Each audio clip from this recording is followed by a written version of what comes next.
So, what's the number one thing that most triathletes could be doing, but they're not doing to increase their race performance and decrease their likelihood of injury? It's strength training. And usually they skip out on it due to three factors. 1, time, 2, inexperience, and 3, a lack of interest.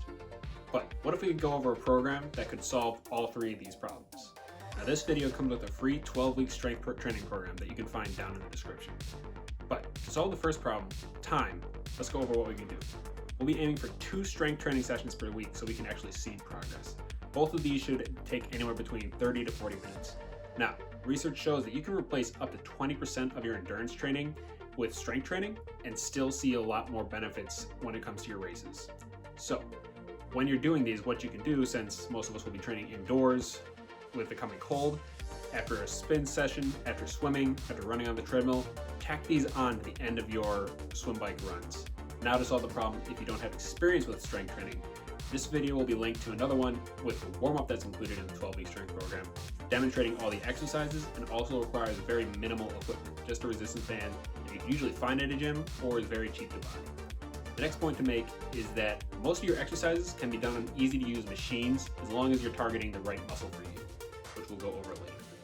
But as long as you're putting your muscles against force and resisting it, you will make strength gains. And that brings us to the last big problem, a lack of interest.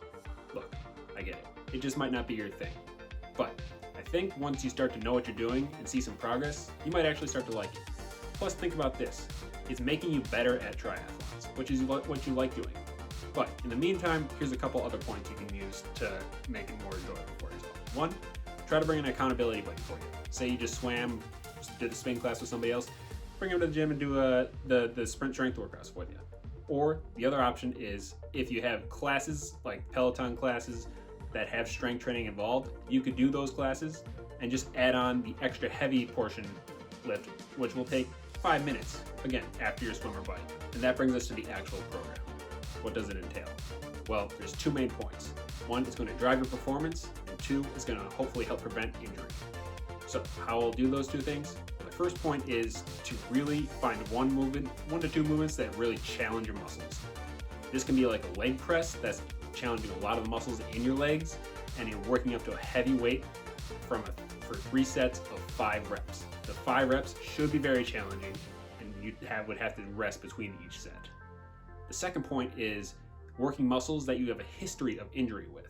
So this again could involve machines. And then the last point is adding in lateral or side-to-side movements and twisting movements, mostly because as triathletes, we're spending most of our time going forward, and we want to spend time strengthening and buffering these movements against injury. Now, you'll probably notice on the program that most of these spots are left blank, like your heavy lifts and the accessory lifts.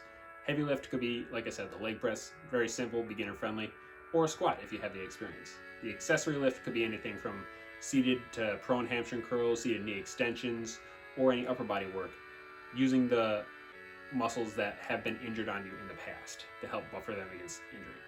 If you want more advice and exercises to do to treat and prevent injury, you can subscribe to this content.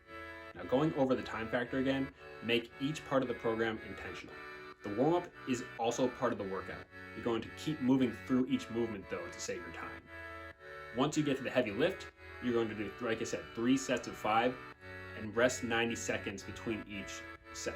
This is your longest rest period where you're not doing anything, but you need to let your body recover so you get the quality work. Next, those accessory movements, you're going to work through in a circuit style. So you do 1 exercise, then straight to the next, then the next, and the next if you're doing 3 or 4. After that, you can rest about a minute to let yourself recover, and then do it all again 2 times. This is to make sure that you're getting enough volume and work in those muscles to build strength in them and help prevent the injury. Guys, thanks for watching. My name is Connor Ganser. I'm a physical therapist who specializes in treating triathletes.